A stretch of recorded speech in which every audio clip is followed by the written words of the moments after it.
खुलुमबाय गिबियावनो गासैखौबो जोंनि बहwithi क्रिएशन इउटुब चेनेलाव बरायहरनाय थाबाय लोगोसेनो गिदिरनिसिम सिबिनाय आरो उन्दैनिसिम अननाय जासिहरबाय जों दिनै गोबावनि उनाव मोनसे गोदान भिडिअजों लोगोसे नोंथांमोननि सेराव नुजाथिफैलायबाय दिनैनि बे भिडिअनि गेजेरजों जोंहा मेडाम ससि ब्रह्मआ लिमारि खन्थाइ फरायनानै खोनासंहोगोन नोंथांमोना अननानै खोनासंलांलायदो लिमारि दैज्लांखौ लानानै लिमारि खन्थाइ दा दैज्लां सफैबाय नालाय दैज्लांखौ लानानै एसे लिरदों आरो नै सौफैलायबाय दैज्लां बोथोर मावनाय दांनायाव हालुवाफ्रा जानोसै बोदोर दैज्लांनि गुवार फोथार गोमसारनोसै ट्रेक्टर दुब्लि बारिखौ खालामनोसै ट्रेक्टरजोंनो सोमखोर बैसागु जोबनायजों दैज्लां फैनायजों ना मावा एम्फौ एनला बिदै गफायदों बोथोर गोदाननि बोसोर जोबनायनि जिब जुनार दाउमा दाउसाफ्राबो जुलि जादों आथिखालनि गोदान मुगायाव मावनायानो जुदा मोसौजों हालेवनांबा मोनो गावखौनो खाफाल मोनदा दाहोनाबो गैलिया रुवाथिबो गैलिया दाहोना रुवाथि गोसो थोलायनायबो गैलिया आदा रामोनदाया आरो माबा थांबाय आरो गोसोनायखौ मोनाखिसै गोदाना गैलिया नालाय थालियाखौनो होनदों आरो बैसाग दाननि जे अखा हाबाय थानायाव दैबाना दैमा दैसा लोमसावनायाव मावनाय दांनायनि दिगदार थांलाय फैलाय लामानि ड्राइभार हाबा जुलि कासबस जेबो खामानि मावनायाव कलिजुगनि बिहामजोफ्रा मावगोन ना मावा जाखो सानब्लाबो आगोर मोनाखिसै माथो देलायनायखौसो बारा नुबाय सोरांस्लाब मोनै गारि साफ्रेबाय गोदान मडेलनि मावनायजों खारफाबाय सोखो मोखो नै आइजोफोर माइ गायनायाथ' मारगुलि बेफोरखौ दुब्लि बारियाव मावनांब्ला मोनो अगालि आथिखालाव मेचिन ओंखारबाय दुब्लिनि हाब्रु गानो गबाय न'खरनि खामानि मावनांब्ला जाबावोसो बुगालि दुब्लि बारियावबो थांनो बाबाय थारमाने न'खरनि खामानियावबो गोसो अरला बेखौ होनदों आरो गोनां गैयै बयबो प्राइभेट फरायसालियाव गायनो फुनो सोलाबलिया दुब्लि बारियाव फिसा दोनहैनो सानफ्रामबो आथुर संनाय खावनायाव जानांगौ हांखुर मावख्रुब दाख्रुब जानायनि दिन गैलिया बे मुगायाव मावख्रुब दांख्रुब जानांगौबाथाय एखेबारे देहाखौनो बायग्लिनाय मोनसै गावखौनो सनमान नस्थ' मोननाय आरो बर' हारिनि दुब्लियाव आसुबो गैलिया गोदोनि माइसालि माइखौबो गायलिया माइसालियासो बाख्रि नेग्रामोन आसु माइया जाग्रोनाय माइमोन दा कलिजुगनि सुबुंफ्रा बेफोरखौ मिथिथारलिया माइखौनो गायलाबालाय माखौ मिथिबावनोसै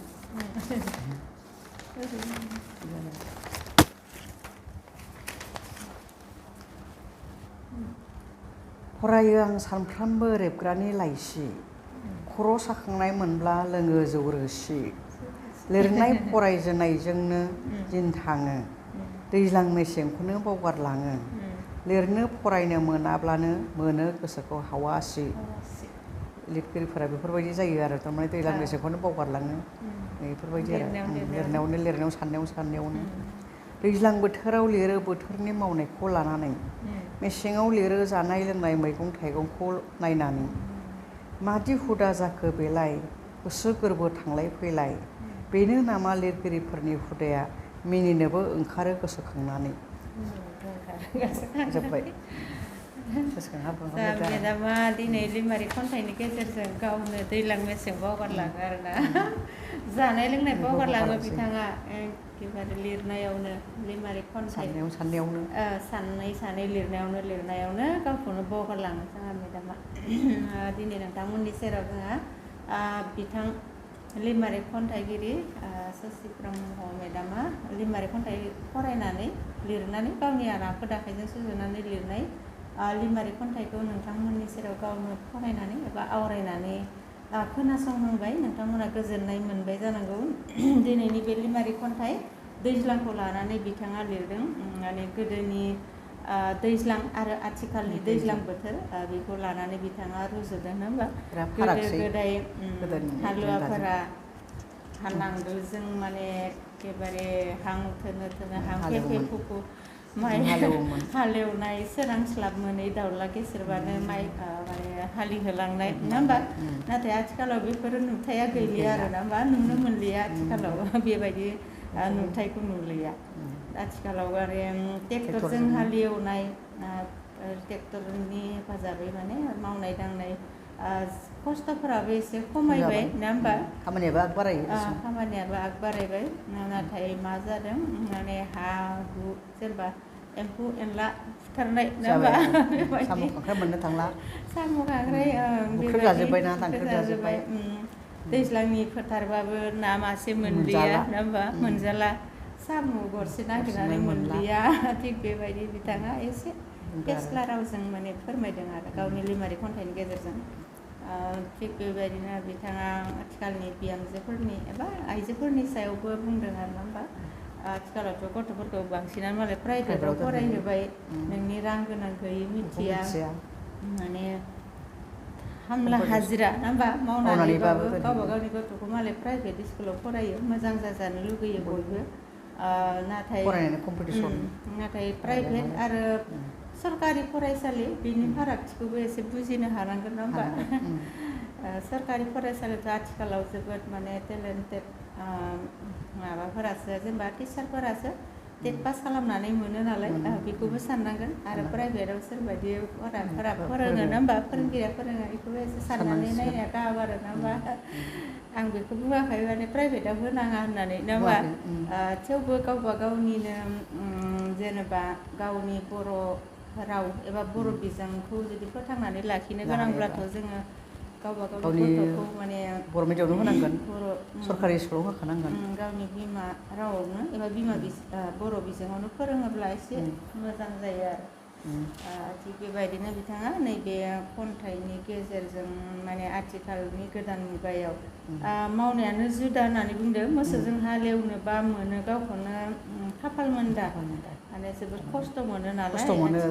आथिखालनि सुबुंफोरा माने दुखु दा खस्थ'खौ सहायनो हालिया सान्दुंखौबो सहायनो हालिया अखाखौबो सहायनो हालिया एसे माने आजादि मोनजाबाय नालाय ओरै आरो आथिखालावथ' रुवाथि दाहोनाबो नागिरनानै मोनखाला गावबा गावनो मावनानै जाखानांगौ आरो नङा होमबा बेखायनो थिग बेबायदिनो दाहोना रुवाथियाबो गैला नालाय रामोदायाबो आरो सोरखौ गोसो थोबावनो रुवाथियानो गैलाबालाय गैलाबा सोरखौ गोसो थोबावनो बेबायदि आरो थिग बेबायदिनो आरोबाव गोबां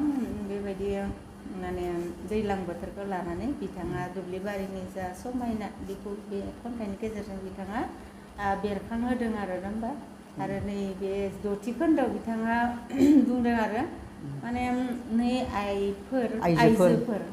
माइ गायनायाथ' मारगले बेफोरखौ दुब्लिबारियाव मावनांब्ला मोनो अगाले आथिखालाव मेचिन ओंखारबाय दुब्लिनि हाब्रु गानो गबाय न'खरनि खामानि मावनांब्ला जाबावोसो दुगालि माने रागा जोङो आरो ना होमबा दुब्लिबारियावथ' हाया न'नि खामानिखौबो गोसा मोनो दानि बिहामजोफोरखौ एसे सोंखारिनायजों लिरदों आरो नों नुथारदोंबो नालाय मेगन सिगाङावनो बेबायदि आरो मालायनिखौ न' लाबोनोसो गिलायलांबाय जोंबो बिहामजोफोरखौ बिथाङा बिहामजो मोनथ'वाखै गिलायलांबायनो बिहामजो लाबोनो गिलायलांबाय बुगालि जाजानो गिदों नामा जाखागोनबो नालाय जाया दे थिग बेबायदिनो आरो ना होमबा बिथाङा नैबेयावहाय आरो 8थि खोन्दोआव माने जोंनि जा हारिमु एबा मावनाय दांनाय माइ गायनाय खोथिया फुनाय बेबो जोंनि बर' हारिनि मोनसे हारिमु नालाय बिथाङा बर' हारिनि दुब्लियाव आसुबो गैलिया जेनेबा गोदोनि माइसालि गायनायावबो माइखौबो दा आथिखालाव गायलिया देनाय थिग बेबायदि आरो माइसालियासो बाख्रि नेग्रामोन आसु माइआ आरो जाग्रोनायमोन आरो थोस्लाबाबा बेखौ सिगाङो गायनानै हाना जाग्रोयोमोन आरो माइसालि माइआ बाख्रियाव दोननानै बोसोरसे थांस्लाबाबा सिगाङावनो आसुखौ गायग्रोनानै फोग्रोनानै बेखौ जाग्रोनाय होनोमोन आरो माइसालि गायसान्दि बेखौ जाग्रोना गायबाय आरो बेबायदि दङमोन गोदोनि कालसारा दानिया नाथाय बेफोरखौ मिथिला गैला दानिया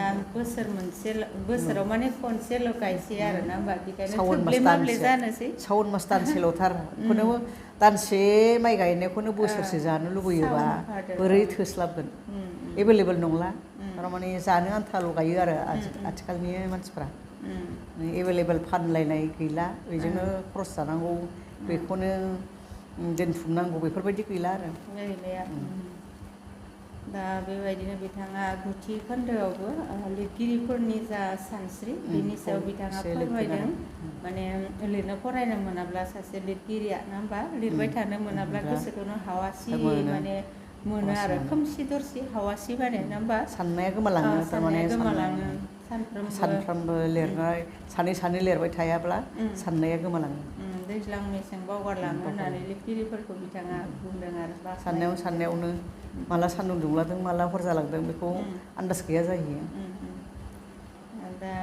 बेबायदिनो जेनेबा बिथाङा दिनैनि बे खन्थाइनि गेजेरजों दैज्लां बोथोरखौ लानानै लिमारि खन्थाइ सुजुदों बेखौ नोंथांमोननो फरायनानै खोनासंहोबाय नोंथांमोना गोजोननाय मोनबाय जानांगौ जोङो भिडिअखौ आरोबाव गोबाव खालामनो सानाखै गासै जोंनि बे इउटुब चेनेलखौ अनसायगिरि नोंथांमोननि सेराव खर' गंग्लायनाय आरो सिबिनाय बावहरनानै दिनैनि बे भिडिअखौ बेखिनियावनो फोजोबबाय गोजोन्थों खुलुमबाय